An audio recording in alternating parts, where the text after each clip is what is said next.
সকলো স্তৰৰ মানুহৰ মাজত এক পৰিৱেশ সৃষ্টি কৰিছে, ৰোমাঞ্চিত কৰিছে, বিমুগ্ধতা কৰি তুলিছে।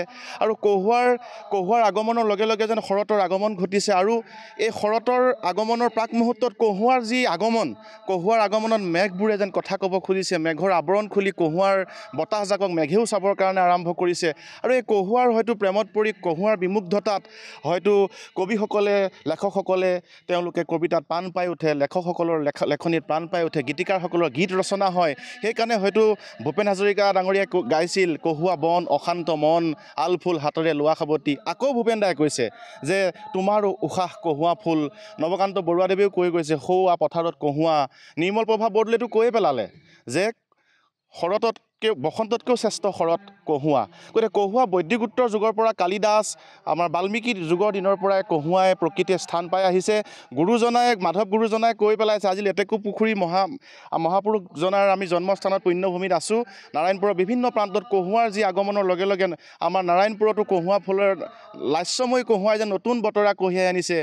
গতিকে আমাৰ মাধৱদেৱৰ গুৰুজনাৰ লেটেকুপুখুৰীত আজি কহুৱাৰ মাজত আমি উপস্থিত আছোঁ। আৰু এই গুৰুজনাই সেইকাৰণেই গাইছিল, শৰতৰ ৰাতি অতি বিতুপন, কহুৱাৰ পাছতে শৰৎ আহে। শৰৎ ঋতুতেই তেওঁ লিখি পেলাই গাইছিলে শৰতৰ ৰাতি অতি বিতুপন।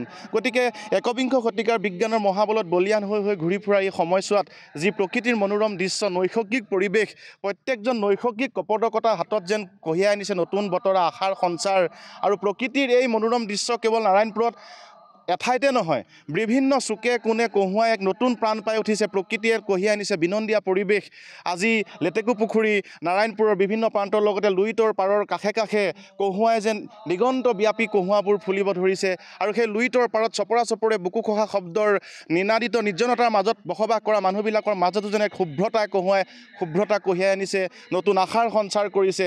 আৰু যেন কহুৱাৰ লাস্যময় কহুৱাৰ নাচোন বাগুণত যেন সেই পথাৰৰ আহিনৰ পথাৰৰ যেন গাখীৰতী মহঙা গোন্ধবোৰ নাকত আয়ে কটা কাচি ধানবোৰ যেন নাকত গোন্ধ বাজিছে।